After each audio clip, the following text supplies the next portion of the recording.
Good kids don't happen by accident.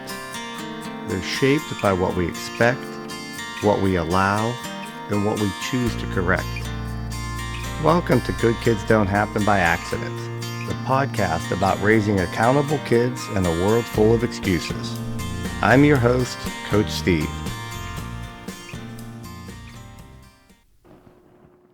Welcome back to another episode of Good Kids Don't Happen by Accident. Today's episode is a little bit different. The first time I'm using the camera. The first couple episodes I was sharing stories with you of lessons I learned over the past 3 decades from working with children.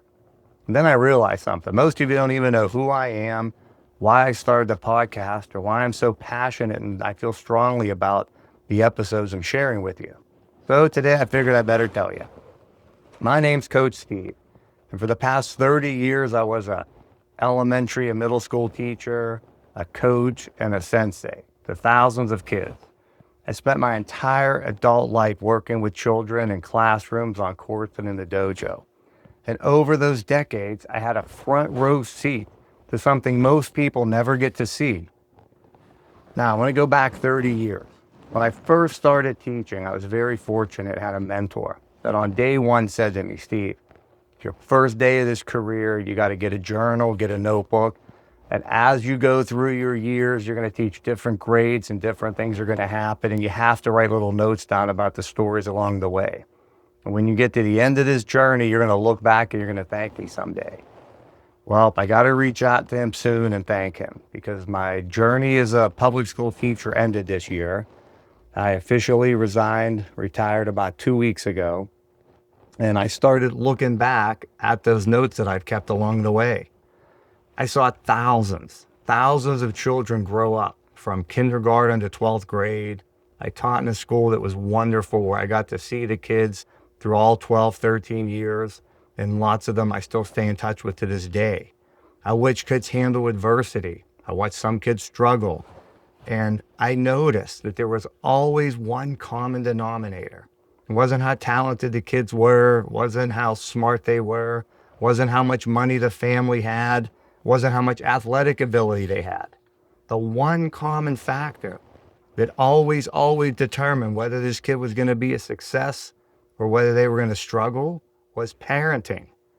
I'm not talking about perfect parenting. I don't think there's anything out there as perfect parents, but intentional parenting where parents set boundaries and they hold kids accountable. And kids learn from their mistakes. Now, it's not something I just observed as a teacher. I'm also a parent. Those of you that know me, I have 2 wonderful young boys. They're both grown now in their 20s. One's a senior in college this year and the other serving in the U.S. Army.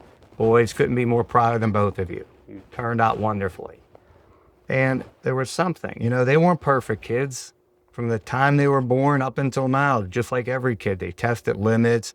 They wanted to see how far they could push. They wanted to see where the boundaries were. And my wife and I agreed on something.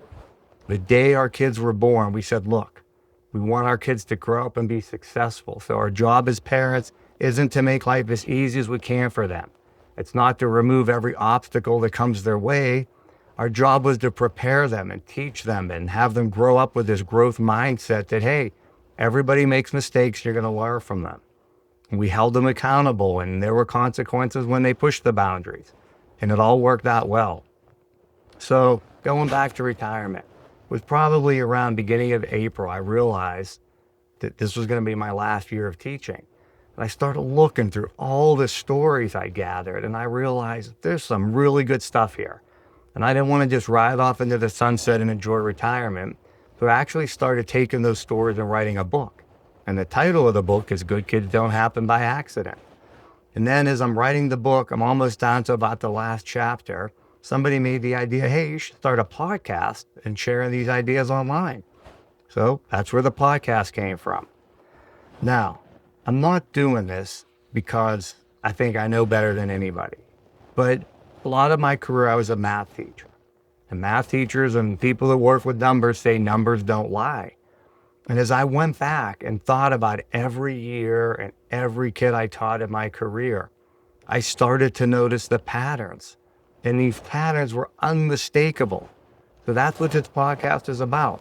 I'm going to share the patterns and the stories of what worked and what didn't work. And if helping or sharing these stories can help one family, then it will have been worth it. So for those of you that are here for the first time, thank you for joining. And for those that tuned in, just keep tuning in and hopefully we'll share some good stuff with you. And remember, good kids don't happen by accident. They're built through expectations, accountability, and consistency. Thank you.